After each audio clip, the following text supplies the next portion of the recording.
Hello, everybody. Welcome to this panel on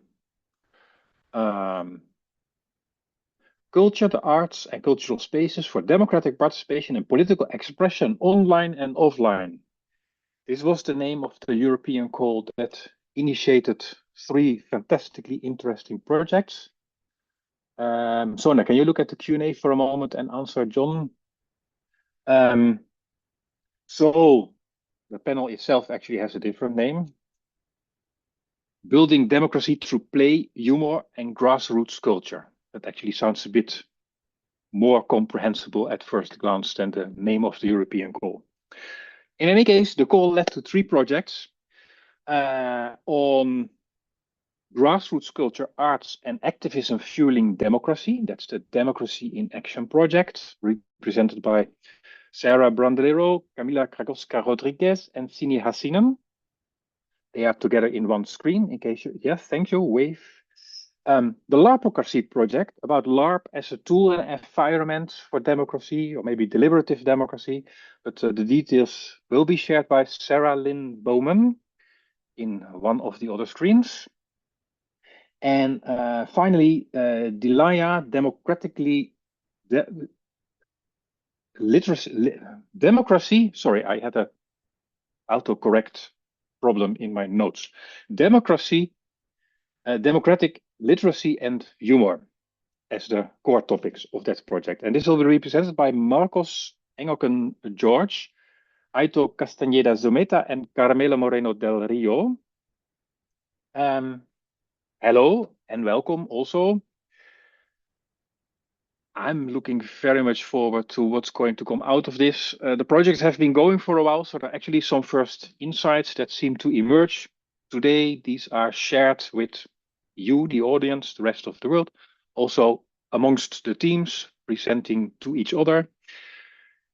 It will go as follows. Every project gets 9 minutes to present some key insights from their work. Hold your questions. Or type them in, because there's the Q&A, type in your questions, but we will not yet address them at the end of every presentation, unless these are really questions about understanding the presentation in the first place. So we will hold the questions until all 3 are gone.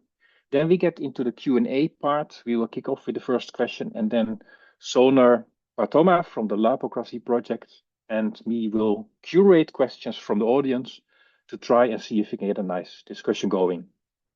We pick a question, everybody gets some chance to give their answer from their project, maybe some follow-up discussion onto the next question. I will try to be a strict timekeeper. We'll see how far that goes with me as host. I'm not known for strict timekeeping, but I'll do what I can.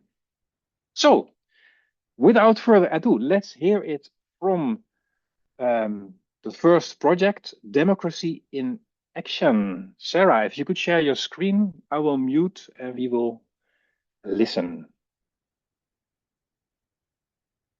Can you now see our first your slides? Yes. Thank you very much. Well, we're representing Democracy in Action. We're speaking from Leiden in the Netherlands.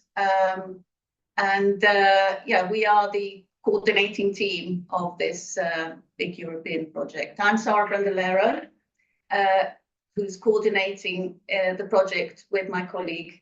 I'm Camila Krakowska-Rodriguez. I'm mostly working on the methodology.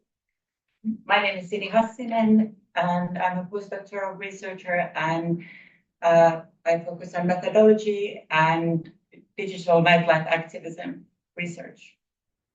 So yeah, we'll be presenting some key insights on our project, and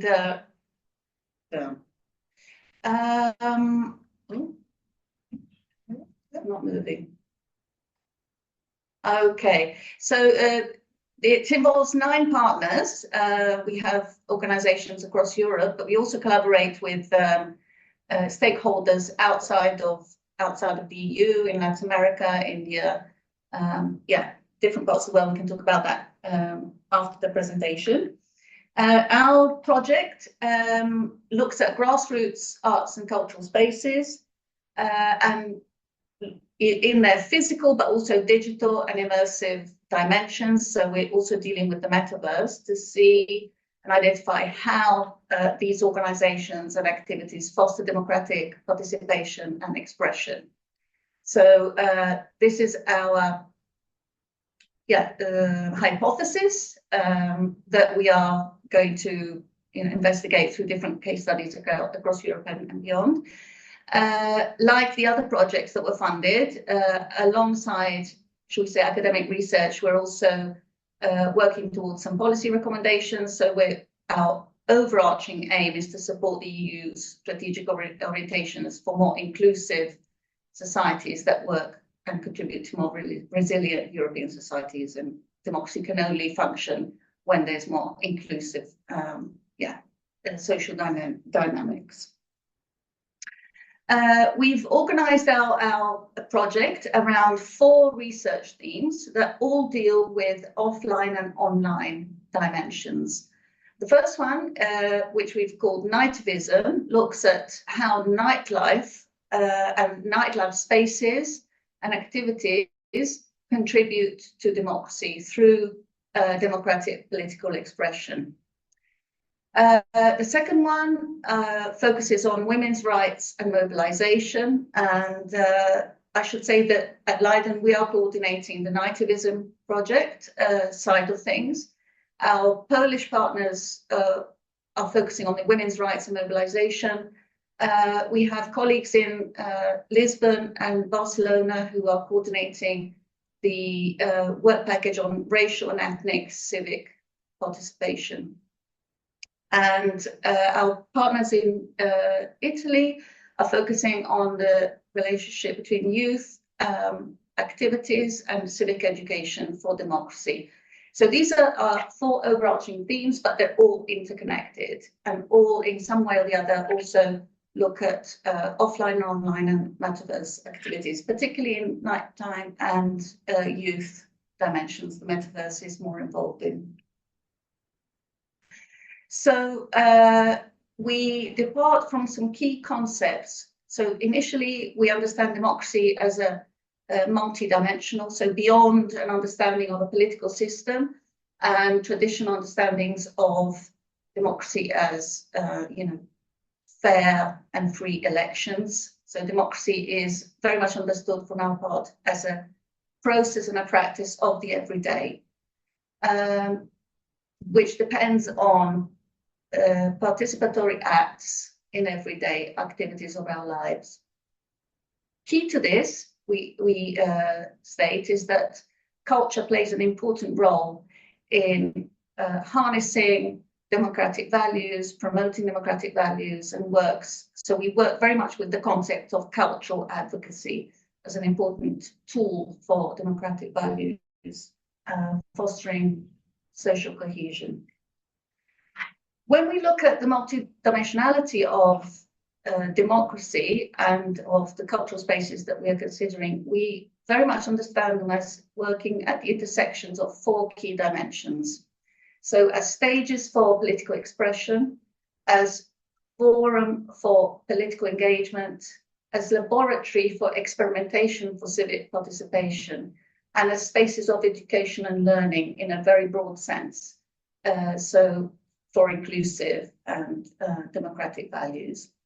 So these are the 3 also all bringing together dimensions of social media, of spaces broadly understood as private public spaces, very diverse, but also the metaverse. And these multidimensional democratic values that Sarah mentioned earlier are also reflected in our methodological approach that centers production of knowledge and creative participation. And this multidimensional aspect means that we cannot follow a linear research approach, as the key to this approach is to include the multiple voices and the perspectives and experiences of the people who we co-create knowledge with. So in our methodological approach, we really have wanted to emphasize the collaboration with grassroots arts and cultural actors. Yes, and so we've been working the last months on the methodology toolbox. We presented our first version that is for sharing and for reflection within our consortium. We'll present today some findings, but it's our idea is that it's an ongoing process. Methodology is really like one of our objects of research to ensure that we have a meaningful collaboration and also present some findings for further projects to be able to include non-academic folks, especially grassroots organizations, in a way that is meaningful and respectful to all the needs and types of knowledge that is produced. And we produce this toolbox where we focus on specific phases of the research, like, for example, mapping phase, sharing preliminary findings with stakeholders, or co-validating findings. But today we'll focus specifically on two more, I would say, meta reflections on two aspects that we consider crucial, one being reflexivity and the other flexibility. And you will.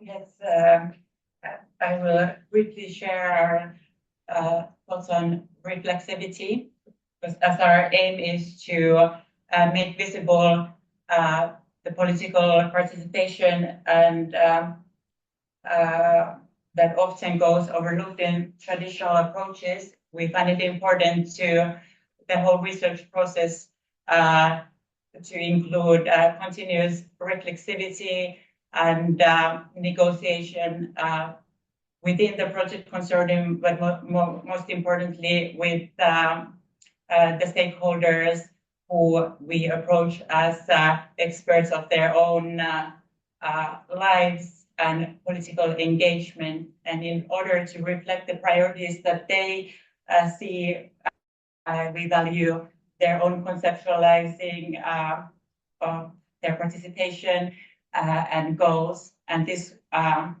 relates to the applies the idea of democracy and bringing democratic values in the research project as well, to not only talk about inclusivity, but include different ways of knowing in all stages of research.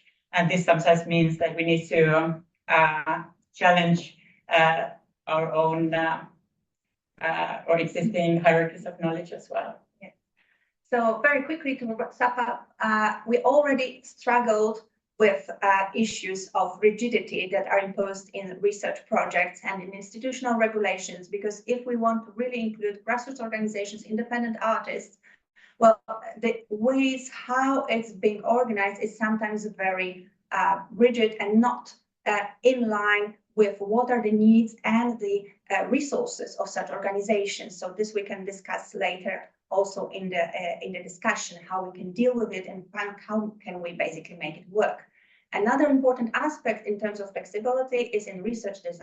So as Sini already mentioned, if we really think about creative participatory methods, the fact that they are creative means that you cannot predict and already pre-design in a rigid way how you conduct the experiments and what will come out of them. So to have meaningful results, we really argue that we need to be open for the unexpected and for changing directions in our research, and how we can do it when we are talking about policy-oriented, short-term, very practically oriented research projects.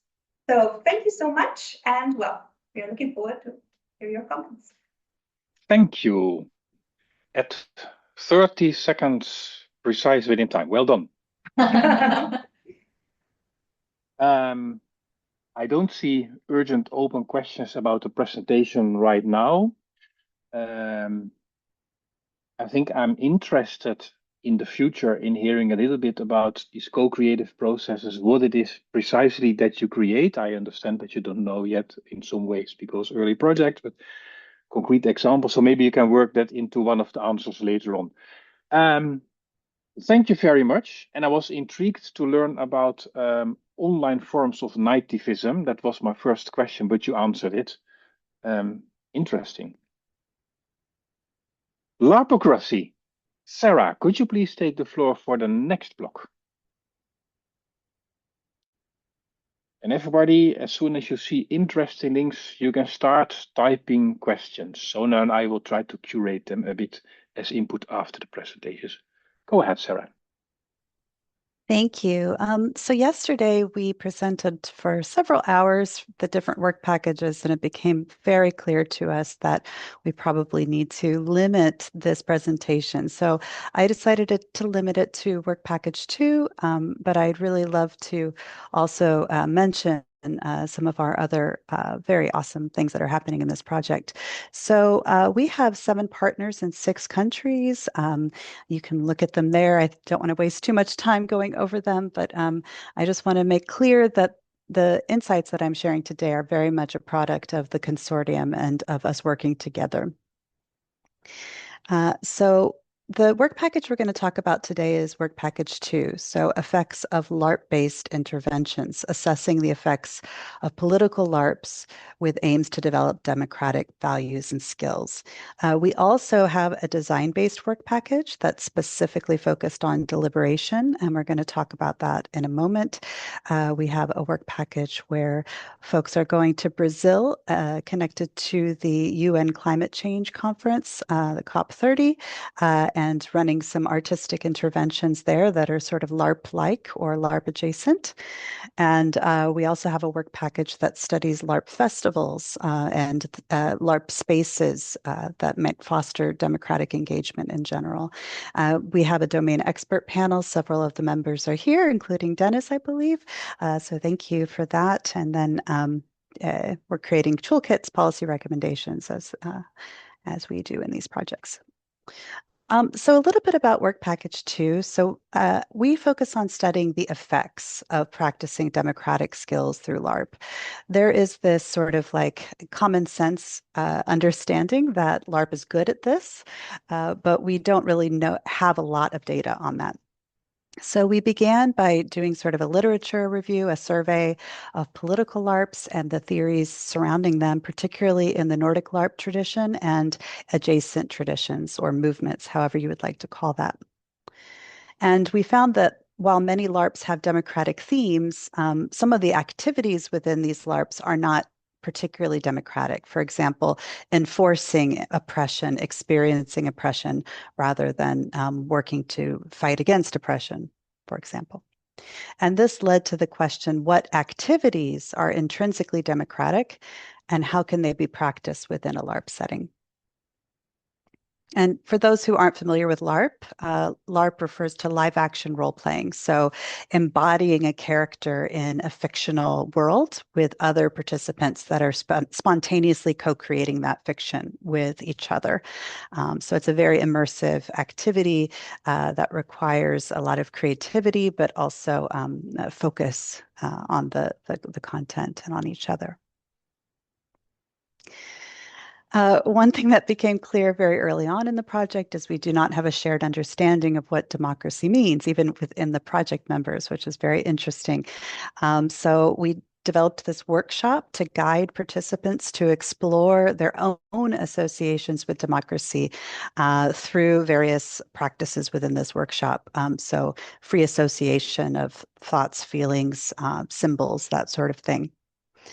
And then we ask them to identify activities that are associated with democracy. What sort of things could someone do in a LARP that would be particularly democratic? And then we brainstormed how one or more of these activities might be practiced in a LARP setting. So we created little mini scenarios. We have done 8 of these workshops. We've gathered data from 6.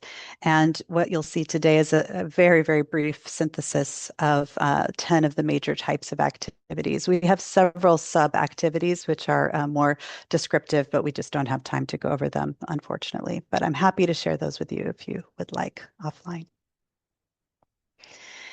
We also asked this question to the internet as a whole, and we got over 300 free text surveys on this question.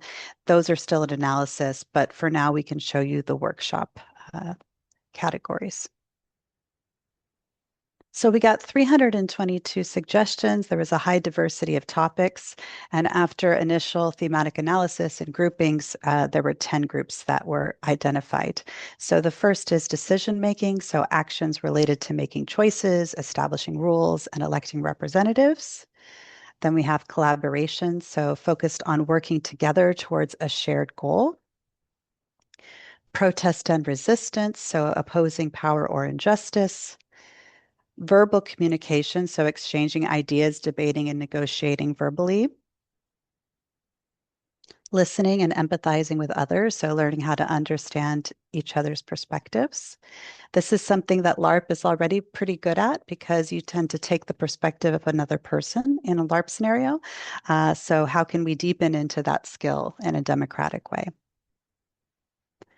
Creation and design, so creative activities around systems or stories. So the act of creating LARPs or co-creating characters or relations might be inherently democratic. Learning, so developing skills, teaching and training. This is the sort of thing we're very interested in, is skill development. Sharing, so distributing goods and access and information. Organizing, building functional systems and communities. And experimentation and reflection, or reflection through experimentation. So having an embodied experience of something. So one of the focuses of our project is a specific activity, which is deliberation. So particularly democratic deliberation. So when people who are from an affected group come together and discuss a topic, each presenting their own perspectives, giving their reasons for why that they have that position, listening, but also being willing to change one's view. So it's not about winning a debate, it's about presenting your position and then listening to others. And this sort of event should have a consequence at the end that actually affects the outside world in some way. So we've been looking at deliberative events in political science that are created to, for example, create policy recommendations that are given to Parliament on a specific topic. So we mapped the intersections between the kind of benefits that LARP has and deliberation has, focusing on empirical research. And we looked at cognitive, affective, and behavioral skills. And then we synthesized some learning objectives, which we'll show you here, and also some design considerations, which we don't unfortunately have time to go over, but hopefully this will be helpful to other projects working around this topic of democracy as well.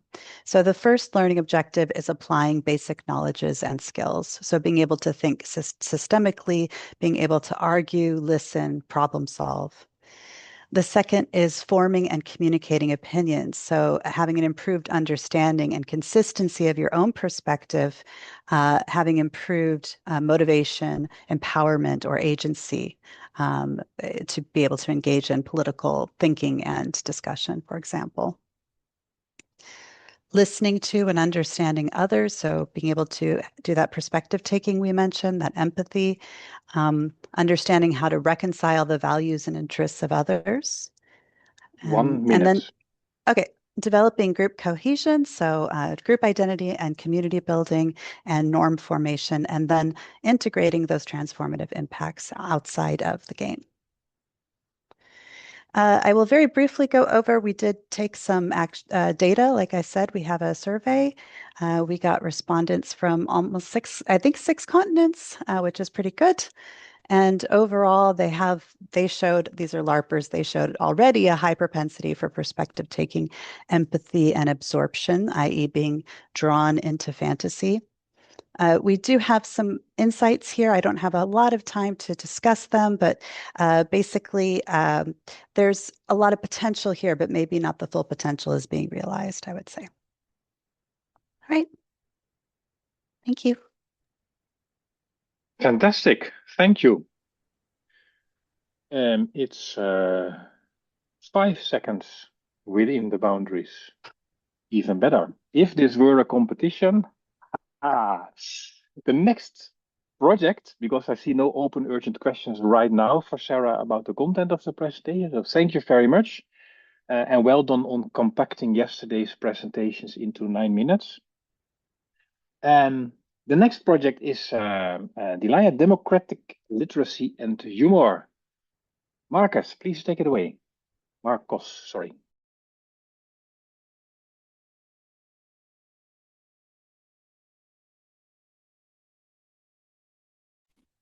So thank you, Dennis. I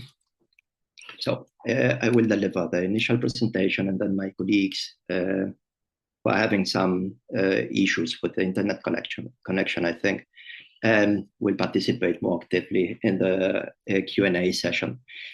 So let me get straight to the point, if I can. Okay, the slides now. How can humor support democracy? This is the question I would like to address today. And by way of an answer, I'd like to say something about Delia's general approach to the relation between humor and democracy, and try to illustrate some of the ideas, some of the points with ideas taken from the first working package, which has so far produced 2 deliverables that, if you are interested, can be accessed through the QR code that can be found on the slide. So when it comes to the relation between humor and democracy, there are basically 3 main approaches. The first one assumes that humor is dominated, is ruled by one or several grand logics or functions, which enables making general assessments, whether positive, negative, or neutral, along the lines of, well, humor doesn't matter. It's a joke after all. This has been a very influential approach, especially in the past, but it still resonates to some extent with significant segments of the population and among many comedians themselves. Second approach is likely more modest and a bit more plausible, and it seeks to identify specific forms of humor that can be said to be intrinsically beneficial or generally beneficial. At the moment, however, these approaches cannot but formulate hypotheses that are often challenged on normative grounds, but also which contain empirical claims that have not been validated. Hence, third approach, which is basically the mainstream one and the one embraced by Delia, which sees humor as a tool that can be used in different ways, a tool in the sense of a set of cultural and aesthetic conventions that can be used in different ways, and has to be studied in the specific social context in which it appears.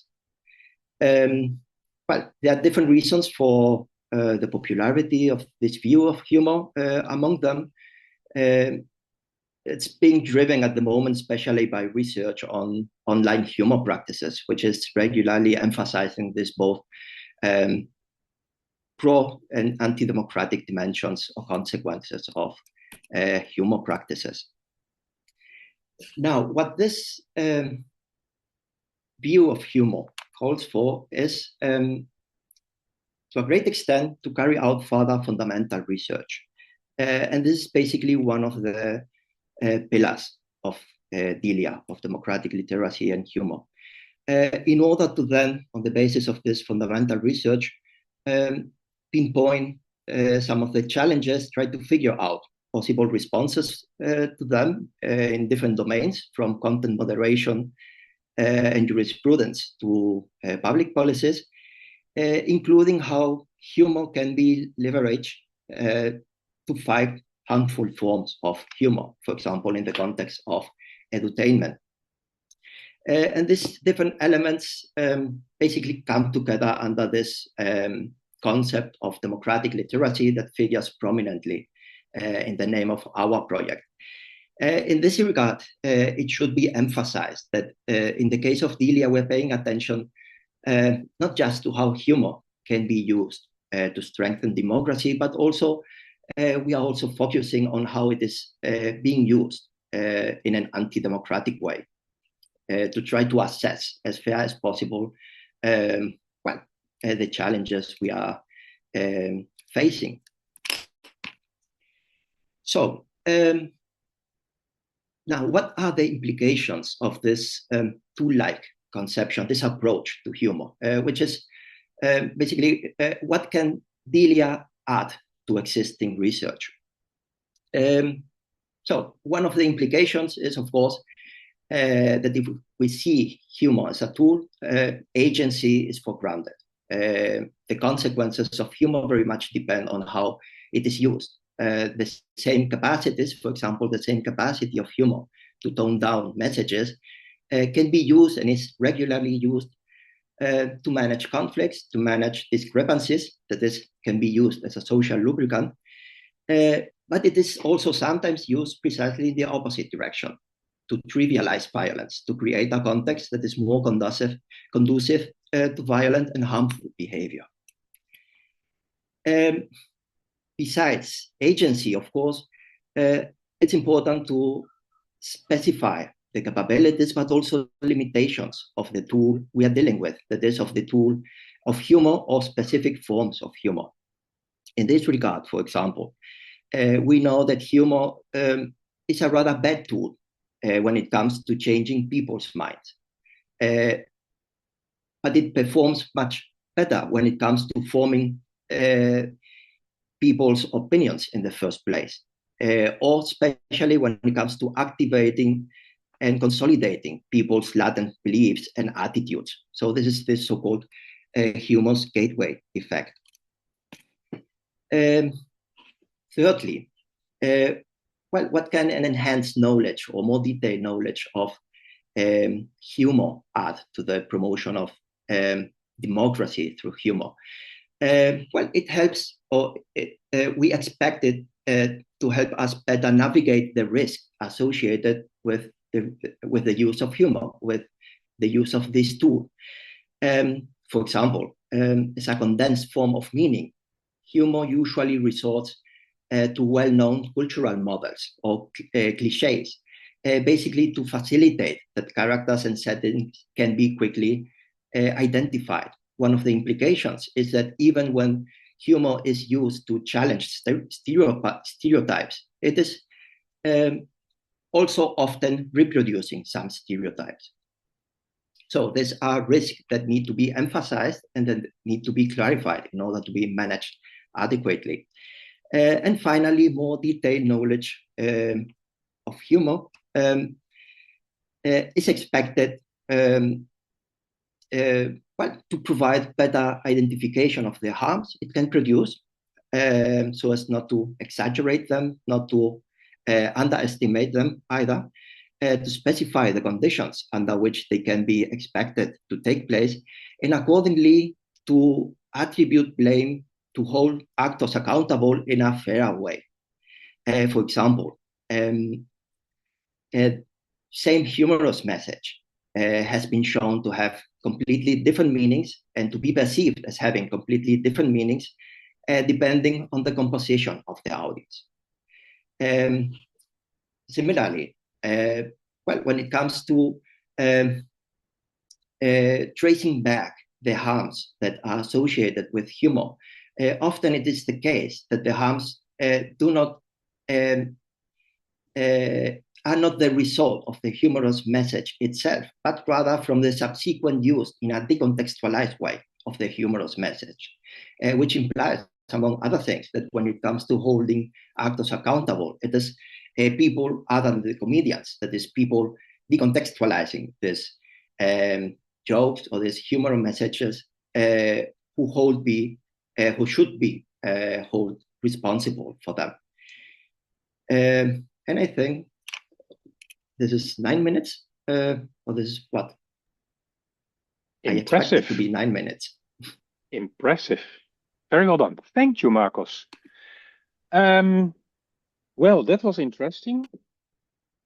I'm looking at the Q&A slot. So for our dear audience, you should have at the bottom somewhere a bottom Q&A, and there you can post questions. If you want, you can change your playful name from previous project activities into something more serious or not, as you wish. But please ask questions. In the meantime, I like it very much. Also, this tool like analysis of humor as a tool, it got me to thinking in a way about all three projects. You deliver insights about how humor works, and you can reflect on how that can change, support, or harm democratic practices. Or you analyze how grassroots activism, grassroots arts and culture spaces can be strengthened, maybe also as a place where democracy is supported, LARP environments. This tells us a lot about what we can do, and I assume you also will come up with tools to actively intervene at some point in those grassroots spaces or in those LARPs. We already see it happening.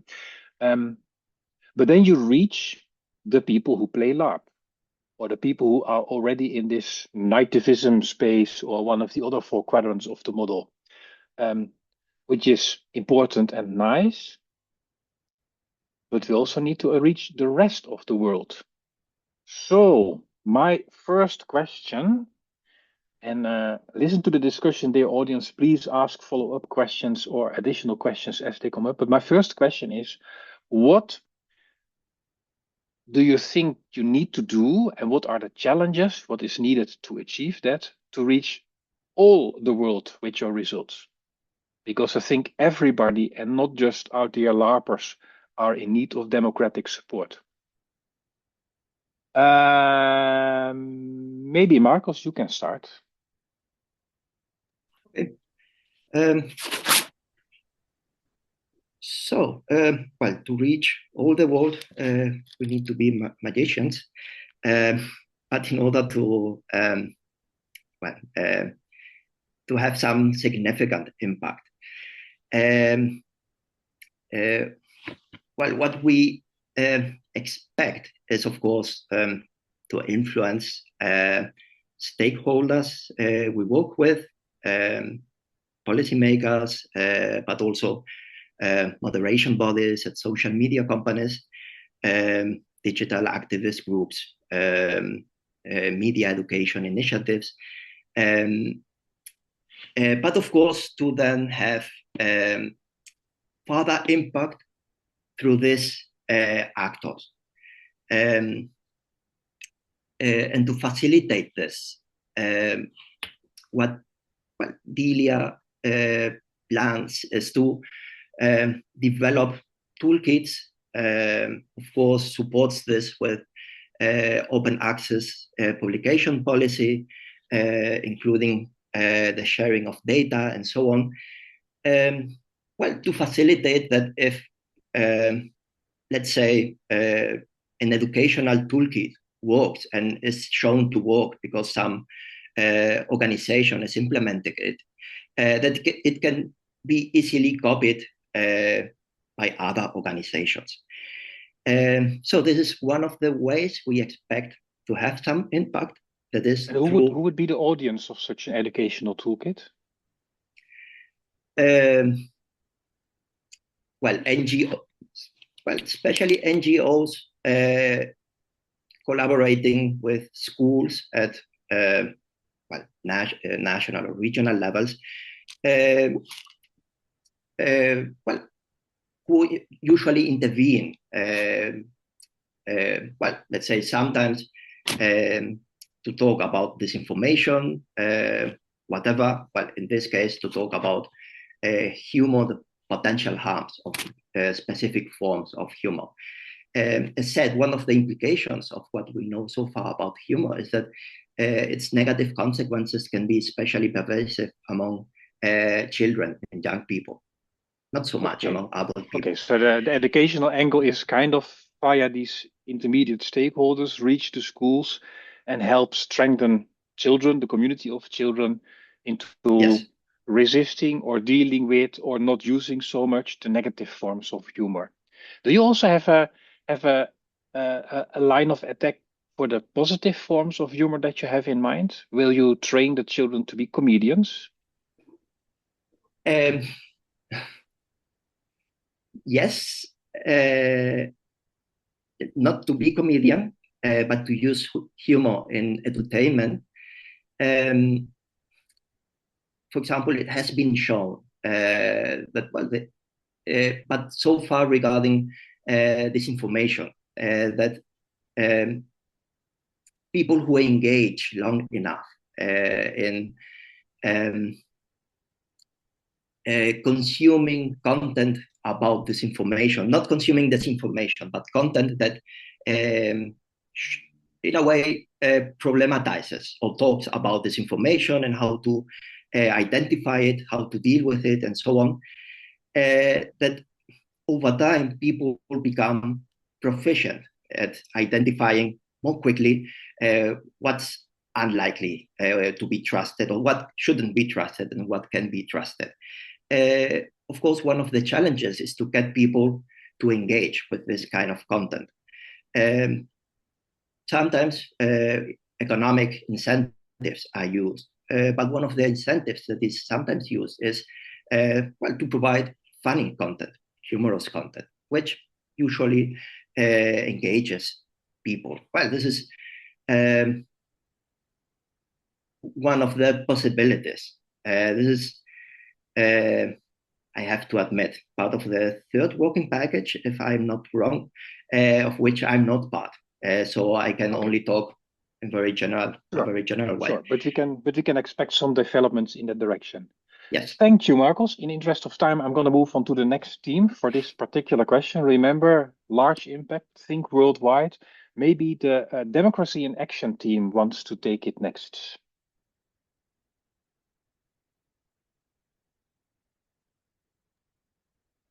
Yeah. You want to go first? Okay, so what first I would say, yes, changing the world, that would be nice. But my immediate reaction to your question was that it assumes something that we are changing the world. Why I would say that in our research, we try to see it is that our stakeholders that are collaborating with us are changing us, actually, because our premise is that they have the knowledge and the practice for which they actually they change their immediate circle, their community. And of course, the question is, how do you scale it up? So I would see our role more as a kind of a middleman that try to create opportunities for sharing our best practices, and together with them also like translating those practices into toolkits and recommendations that are co-validated by the stakeholders that we can present to institutions at different levels, like from local, national, and EU, so that they can create frameworks and regulations and resources for these organizations to operate on a more stable basis, so that they can continue influencing their communities, creating more resilient, more inclusive society. Because with more social cohesion, you end up having stronger, healthier democracy. So it's really about creating possibilities of learning.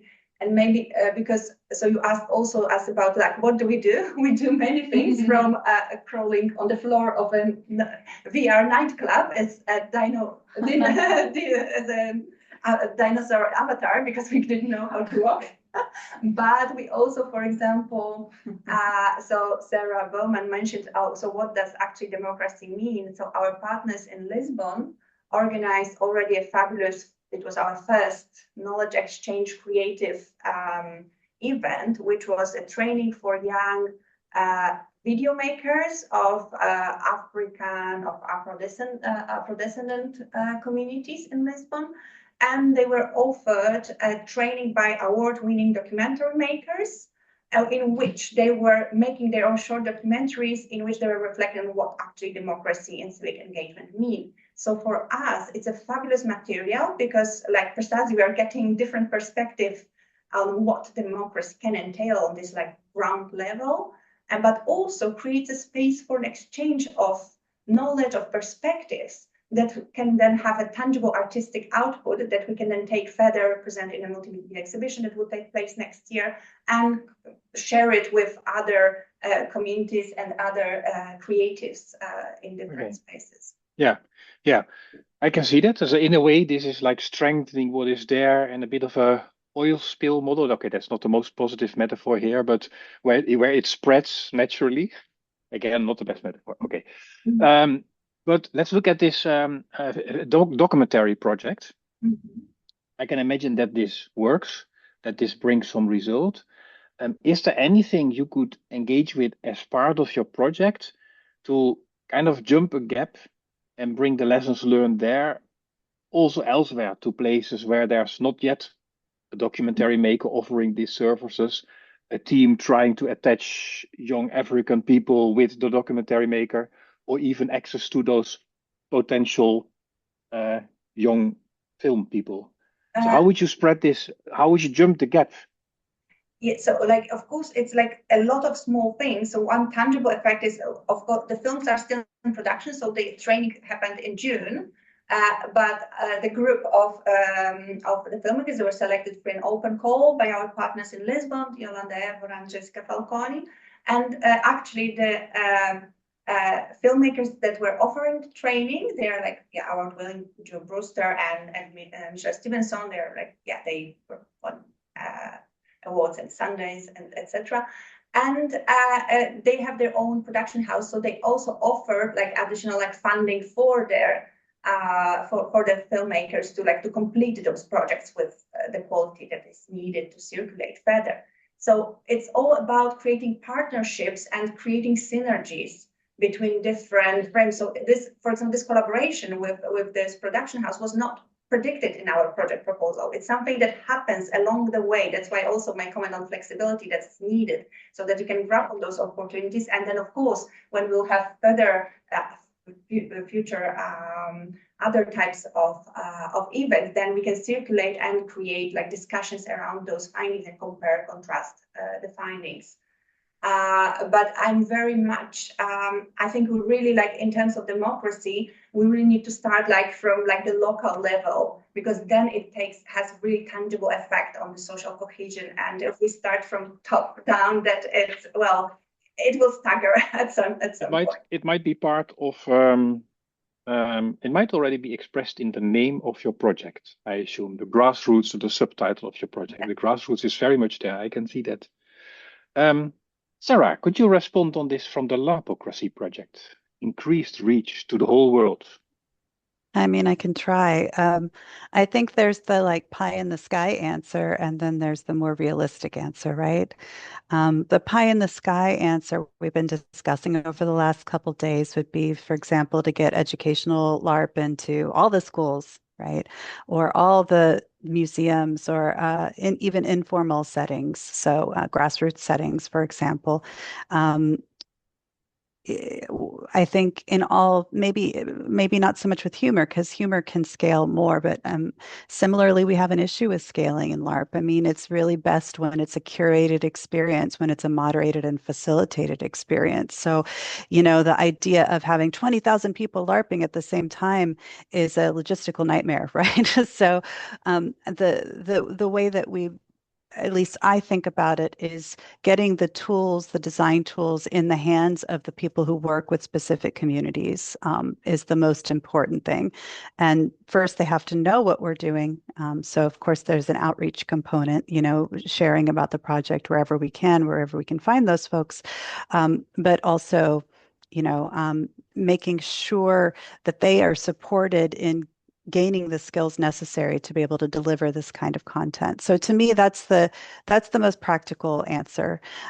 We can also work on a policy level to try to get LARP to be part of the cultural conversation. You know, if, for example, there's a conversation happening around experiential learning, then live action role-playing games can become part of that umbrella term in a more active way. But we were talking about how difficult it is to get that kind of policy change going. So, you know, we're trying to be realistic about what we can actually do. I will say that just the very existence of this project has drawn quite a bit of attention. And we have people messaging us wanting to collaborate with us, for example, on other projects or sharing what they're doing who are not LARPers. And when we talk to other researchers who want to collaborate with us, often they don't know what LARP is, but because this project exists, they assume we know what we're doing, which I don't know if that's a fair assumption. I mean, we have some of the world experts in the team, but we're still learning ourselves. Um, and that is a huge deal for us, actually. It's taken a lot of years to get cultural credibility. And so I think even just the existence of the project makes a difference there. And then also, of course, following up on those connections.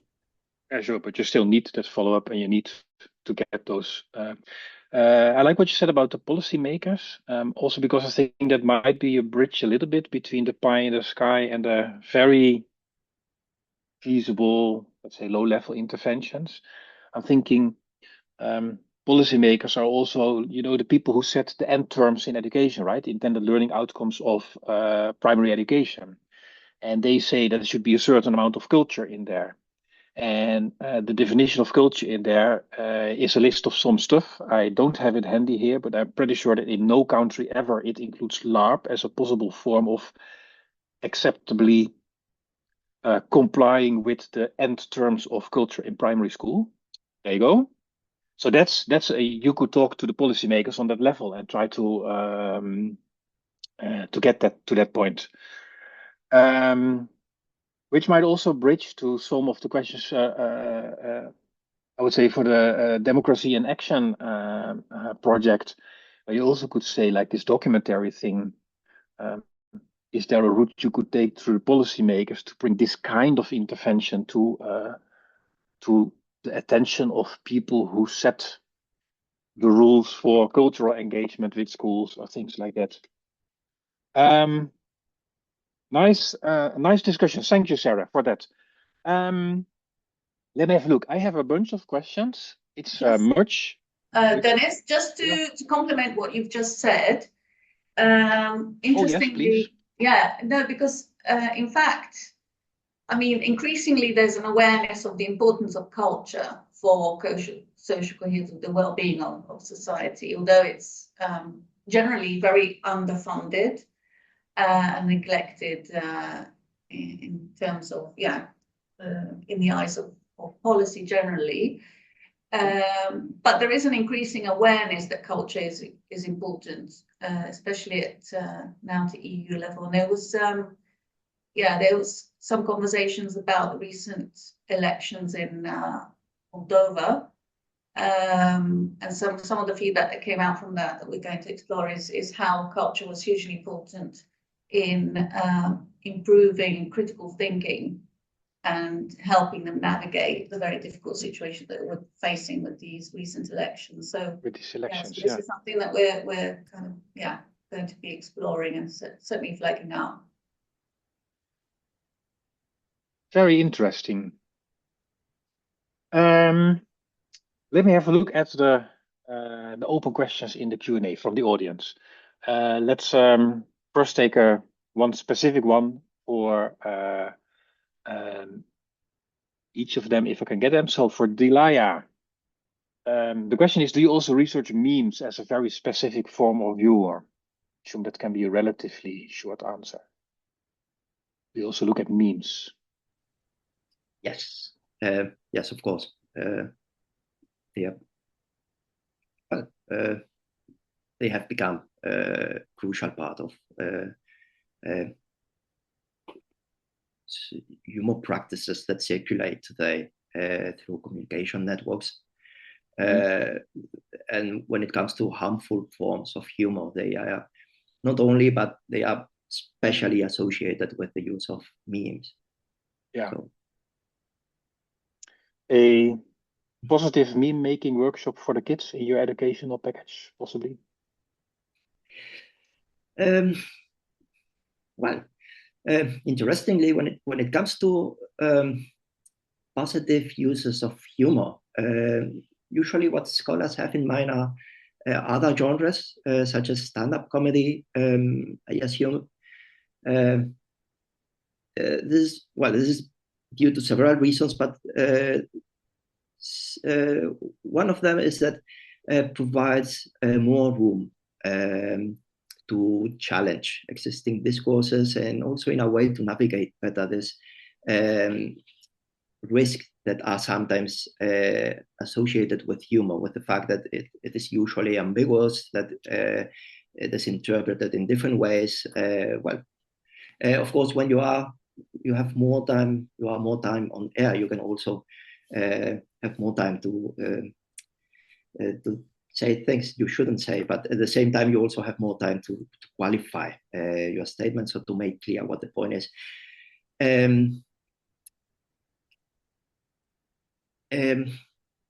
Memes in this regard do not usually appear as a good candidate for, let's say, emancipatory forms of humor.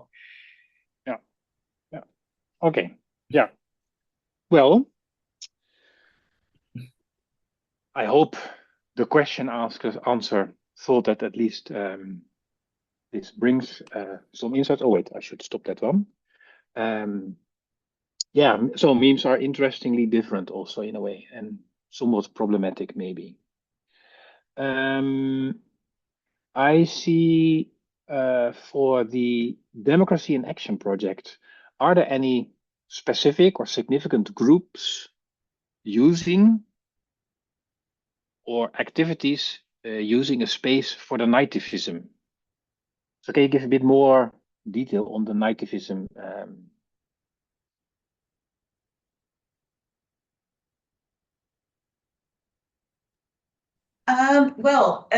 We're in the process of mapping this side of things, but there's certainly what we know is that nightlife is hugely important, especially for traditionally marginalized communities. So sort of spaces for feeling part of a group, feeling seen. So in that respect, whether it's online or offline, that is, something that we've identified.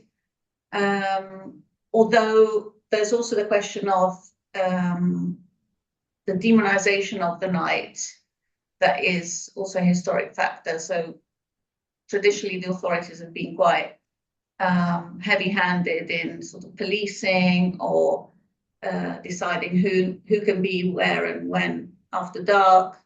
And traditionally, especially racialized people have been, have found it more restricted, of course. But so we are taking into considerations both sides of this and how these kind of different communities balance the difficulties of self-expression and being out and about at night. But also, Sini is also working specifically. Sini, would you like to add? Yes, and often for people who don't feel that they are included in the formal or mainstream systems or communities or formal political participation, nightlife and nighttime cultural venues offer a venue to connect and form communities and share knowledge and political alignments. So especially for marginalized communities, nightlife is also an important way to communicate and formulate political means. And increasingly, this happens online as well. Even if it's a physical night space, then discussions and ideas behind those events or attempts to create safer spaces happen online as well. Okay, this nicely feeds into another question that somebody posed, and that was actually also on my list. I see people also making suggestions for future collaborative work. At the end, I will also go through the very concrete suggestions. Thank you for that. But there is a question on online spaces. And when I hear Cindy talking, I think, okay, but that is about online spaces that like the online extension of something physical, like the forum around a nightclub or the forum around a specific LARP festival. To what extent is the metaverse, the cyberspace, also a real working space for whatever you are working on in itself, not as an extension of a physical space. And I think for the humor one, that might be a bit complicated. So, Marcus, I'm going to come to you the last, because I think for you it's both superficial and complicated in a way. I'll start with Sarah. Could you please comment on that? I'm sorry, I was distracted by this idea. There's a lot of excitement about creating events for the three of our projects to work together. And I will get to that my later. mind is Sorry. going. So could you rephrase the question? Don't do it. Stop, Sarah. Please answer to me about, are cyberspaces, virtual spaces, a space for your project to research, to be active in, standalone, not as just a digital extension of something happening in real life, but digital cyberspace LARP things? And if it is, are they like uniquely different, or just like, yeah, we want to do it physical, but we can't do it online, and we just live with the shortcomings? Mm-hmm. Are Yeah, the that's what spaces unique? Yeah, sorry. that's one of the questions that we are specifically tasked with addressing, is how does social media feed into democracy, and how can LARP be potentially an intervention there? What are the opportunities? What are the challenges? I can give you a concrete example of a way that there were affordances with online play that aren't necessarily there in person. We play tested our deliberative LARP, The Assembly, this week, and we were trying to think of ways that people could be engaged even when they're listening to others. Because in a real deliberative event, you're supposed to sit quietly and listen to others, and it's not very participatory in the ways that LARPers are used to being. And so we had them typing their sort of inner thoughts in the chat. And that became a really fascinating space where we could still sort of listen and then read, and it felt a lot more interactive. And then folks would respond based on what was happening in the chat. So I'm thinking of ways that we can do this in person and sort of mimic that online affordance. But in general, LARP is challenging online. I mean, it's exhausting to be on Zoom. There's limited amount of things that you can communicate with this little screen. People have done a lot of creative things to try to work with that, but and so and that being said, it's a much more accessible space for a lot of folks. So if we really want to reach more people, then we need to be able to learn to leverage these online tools. So that's definitely something we're thinking a lot about. You're muted. Thank you. LARP tends to happen in enclosed spaces to some extent. There's in LARP and there's out of LARP again. Digital is very much everything all at once. Do you see any kind of way in which digitalizing LARP activities and patterns might allow you to use some of the mechanisms in real online communities that are not a LARP space? Or do you think that's not going to work because of the need for LARP to, in the end, be safe and somewhat separate? It's funny that you mentioned that, because my background starting out in my teenage years was actually in online play primarily. And so it's much more natural in some ways for me to role play online with people.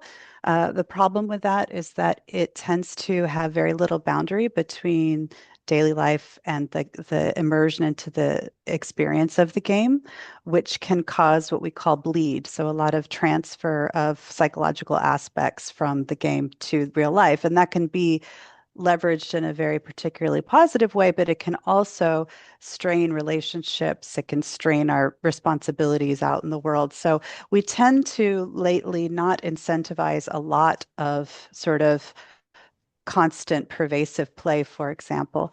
That being said, we can create containers online that have very specific boundaries that can be extended outside of the physical space.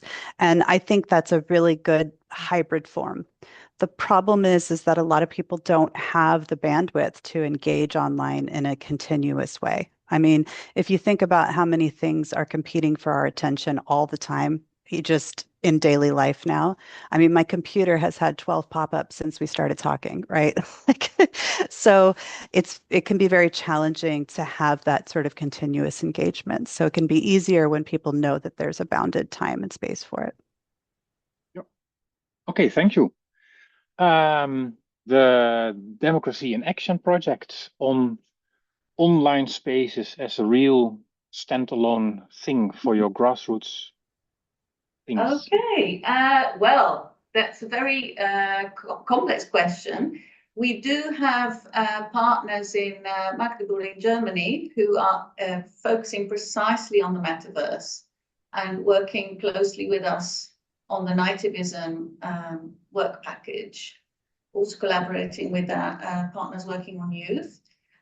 So they're really leading the research into virtual nightclubs, which we will join at some point with our avatars. And for some people, obviously, these are very real spaces. It also provides some degree of anonymity, as Sarah was saying, which is very liberating, depending on your situation and the kind of challenges that you might face in your daily life. But having said that, as a project, as a whole, we very much take a post-digital approach. So we very much see the analog and the digital as going, working together, as we all live in a very kind of physical but digitized world in our daily lives. And this happens also in cultural and artistic spaces. And to add to that, we certainly think that generally for grassroots organizations, being physically in local communities is part of how they achieve their impact and build trust with the community in which they are engaging. And just to give you an example, a couple of weeks ago, I went to Torino for a workshop organized by our partners at Sant'Agata Foundation in Torino, who are leading the work package on youth and democracy. And some of the activities that they organized with the grassroots organizations that they work with was a theatre play that was performed in one of the neighborhoods in Torino, which combined a lot of humor, a lot of lightheartedness, but a lot of also very important reflections on democracy and freedom of expression, non-violence and so forth. And also street theatre, so performing in the streets, but always with, they organised a community fruit salad, which was a fascinating experience, collecting fruit in the neighbourhood.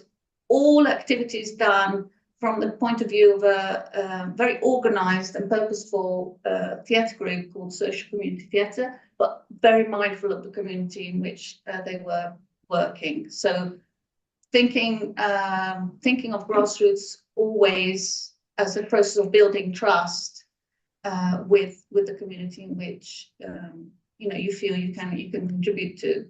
So, and that really can only happen when it's physical.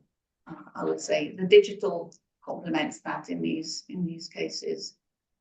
Yeah, but you would always start going back to the physical space. In that sense. Yeah, Sini was maybe just to build on that, and rather than seeing the digital as an extension of the physical reality, nowadays we're experiencing this hybrid mesh and very inherent interconnection, meaning that they are not separate spaces, but spaces where that interact very intimately, and the online spaces are not relevant only in terms of the actual activity, the nightlife activity, but for example, social media also affords a way to communicate and share knowledge and build communities, because even though despite restrictions, people can be authors of knowledge and write and express their views. So in that sense,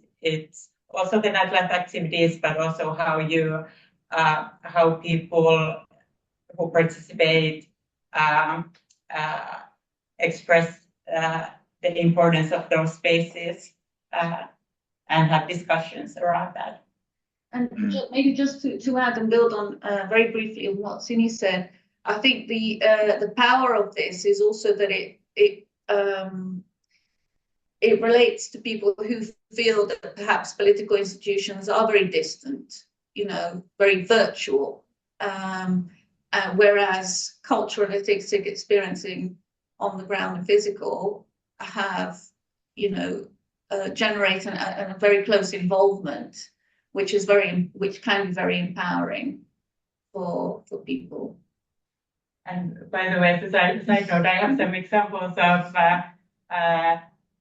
positive humor memes in terms of life and democracy. So feel free to connect if somebody wants to have a discussion on that, perhaps in another setting. Maybe in another setting. I also need to keep one eye on the clock.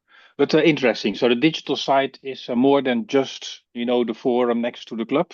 There's some unique things happening in there. I hear even a hint of there could be a bridge through the digital space from these abstract virtual politics, big organizations, institutions to what happens in the club, in the physical spaces.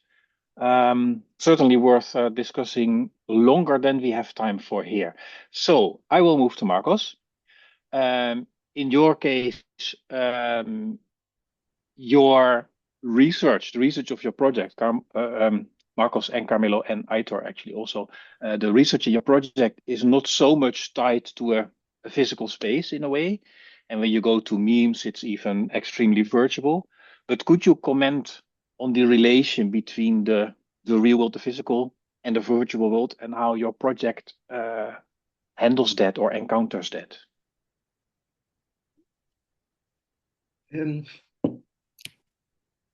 Feel free to take the question in a broad manner. So if you veer off in another direction, it is fine. No, it's fine. So basically, the way we approach it and what we think is consistent with empirical evidence is that the online space, of course, it shows some different features, but there is no radical break between the online and the offline world. Of course, online people have usually fewer gatekeepers, which means that, for example, humor practices are more participatory. People can more easily create memes, can share them. Of course, this also means that they are not, the content is not curated. You find all kind of content. The fact that online it's also easier to act anonymously also implies that it's a space where you are more likely to find humor overlapping with hate speech, so that there is no clear boundary between them. But it's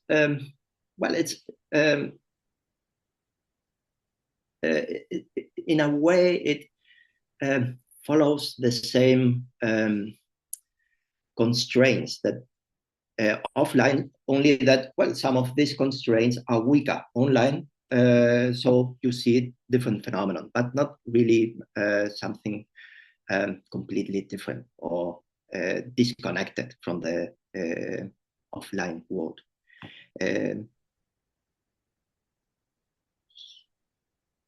Yes, I think that's it. Thank you. All right. We still have a few comments and questions around. Also some interesting comments in the chat, like links to festivals and videos of Josephine Baird and some other things. So by all means, have a look at the chat, but not now, dear participants, because I'm going to run into the next question. No, first I will mention an idea. And I only want to say, I only want one answer from the three of you, the three projects, which is, yes, let's do this. Here it comes. So Hanne Grasmo says, I believe in co-creation and making communities. Could we make a democracy participation festival where we have all kinds of different activities, LARP, nightlife, feminist workshops, panels, participatory art, comedy shows, so it even includes what do the participants think of such a shared festival across the project? So here we go. What is your answer, Marcos, to this? Well, I can say yes, but ultimately is the project principal investigator, the project coordinator, who are going to provide a definite answer. But okay, sounds interesting. So let us know who's the PI that we should be put the pressure on to make sure this happen. Andrew and Fede. Thank you. Any thoughts additionally to that from the Democracy in Action? Well, I think instinctively it's a yes from us. Yeah. Of course, we have to look at the budget, right? Which is always. And flexibility. So our dear project officer, changing plans. Sure. We go into the bureaucracy side of things, but it sounds like a wonderful idea. And Sarah, I think I know what you think of this idea, but you can say it out loud. My response was pretty much the same. There's a lot of desire to be together, but we in this project don't even have enough funding to go to all the festivals we plan to go to already. From a practical perspective, I would say looking at the 3 projects, seeing what countries overlap. And that includes like domain panels, for example, members, and seeing if we can have maybe smaller scale local events that can synchronize, that can also be part of our dissemination, for example, might already be in alignment with the project goals and what we've already budgeted. But we can also do more online events that aren't as necessarily costly physically, but we also have to think of work hours. I mean, all of us are here for 90 minutes. That costs money, right? So it's trying to figure out what's the best way to leverage the resources we've been given. Yes. Or get ourselves another Erasmus Plus strategic partnership grant, which only is meant to fund these festivals. I mean, those grants are all about getting together in one place in Europe to do cool stuff together. I'm in. Yeah, but the timeline on those grants, forget I asked. No, but keep this in mind, and I like that you're already thinking about concrete solutions to those problems. And now back to a question that's Just to maybe advertise, if some of you will be here in the Netherlands next May, our partners at the Demo Foundation will be organizing Europe Night in Amsterdam in Paradiso.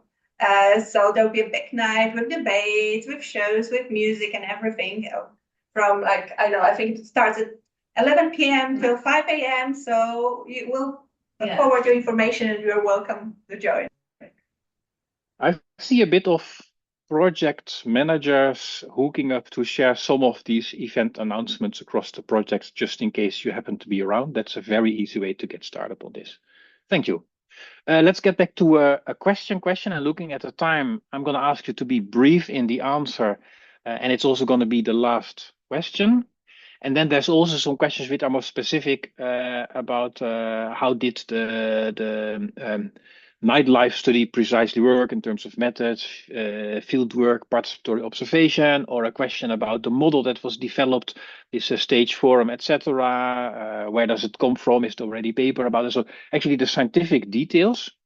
I think I will summarize that question as, would it be possible to share around 1 or 2 early access things, because I think there's a huge interest in the 3 projects in each other's results, and we all know what the timeline is on the publications. So if we wait for the actual publication, it can be another 3 years. Now to the question from Jaco Stenros.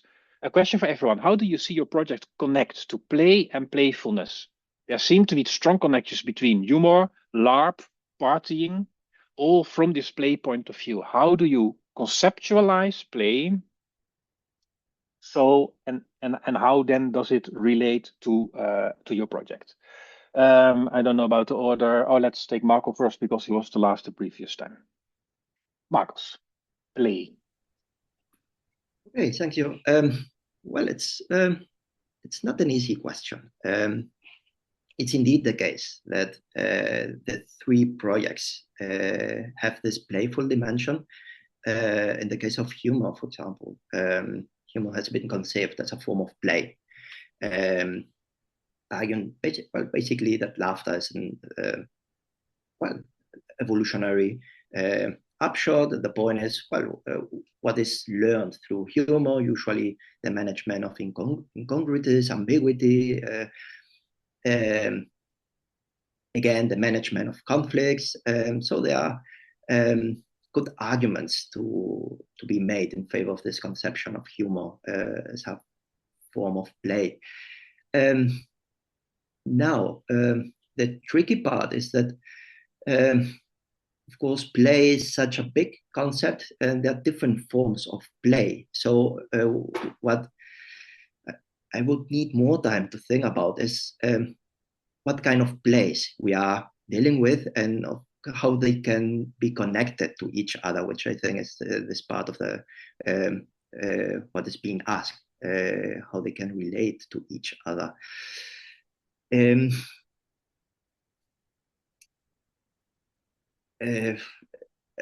I think I cannot provide an answer at the moment in this regard.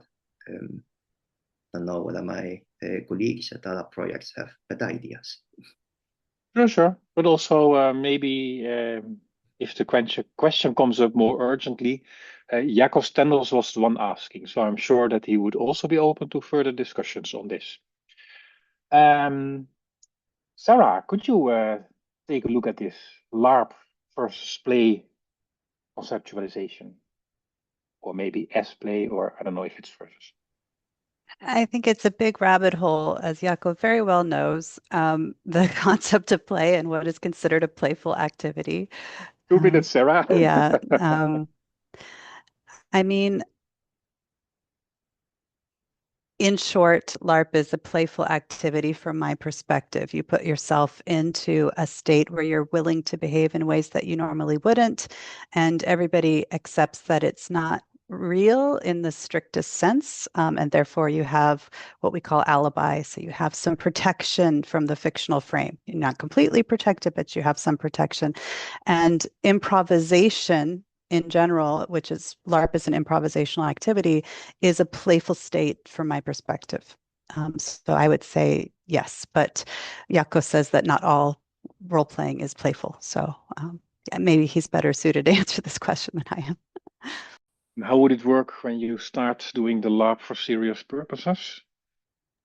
It's still playful because you're adopting this, attitude, this different perspective where you're willing to behave in ways that you wouldn't normally. I'm actually really interested in the intersection between play and harm, which was mentioned a bit in the comedy presentation or the humor presentation. And when playfulness can be a way to non-consensually affect others. So that could also be, and I was also thinking in terms of the nightlife project, when you have substances and alcohol as part of the playful atmosphere, which I assume is playful from your perspective too in many cases. How does that potentially impact the way harm can happen? But that's a totally different track. Yeah, but I can see also the relation to LARP there with play and harm and safety in LARP. So there's definitely this is interesting. Play and harm in play. Okay. Yeah. Thank you, Jaco, for sending us into this rabbit hole. I would like to see what the Democracy in Action route gets out of this rabbit hole. Well, we are very lucky that we have the world specialist on play in our team. Sylvia Lames is joining us here at Leiden, and she just finished a NVO project, agency project on play and politics, and precisely the point is that play is not something childish or light, but it has very serious. It's about playing with the rules of the game to create, even contribute to creating worlds, creating alternatives, and can be very serious and very politically engaged. So definitely we're taking this into consideration also, like in our readings and our approaches to study nightlife, definitely. How different groups use different forms of play and also very serious forms of play to make alternative realities happen. Yes, because play can be a collective acts of imagination that can have political aspects in terms of figuring out political goals and alignments. And in practical terms, the theme of play is present in our project through theater plays and engaging with artists. And so on many levels, it's a very interesting theme. Yeah, so Civic is already part of the team. She's not joining, she's already part of the team. Yeah. So in the chat, I see a lot of enthusiasm about this extra insight in your team. I'm thinking that actually when we talk about harm or dangers or maybe something happens at the point where there becomes any kind of unclarity about where's the play and where's the play not anymore. The can't you take a joke or the bleed in the LARP or in the nightlife, where do you see the boundaries? It's still play, and when it's not play anymore. So I can see that at those boundaries is maybe also where some of these harms and dangers pop up as well. Again, way too much to dig into in the space of a seminar. So I want to thank you very much, all teams, for being here, giving us an insight in your thinking, but also staying pretty much on time. Impressive, even in the answering the questions. I have another million questions. So maybe something.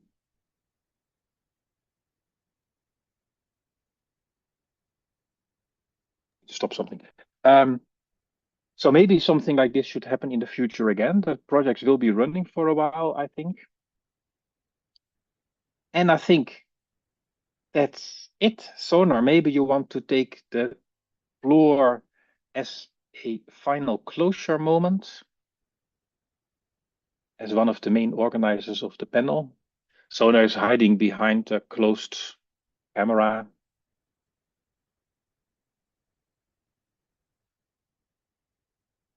No, maybe has fallen asleep. In that case, thank you again. And we close the seminar here, I think. Please Thank you very much. In touch. Thank you, Dennis. Thank you everyone. Yeah. Thank you, everyone. So interesting.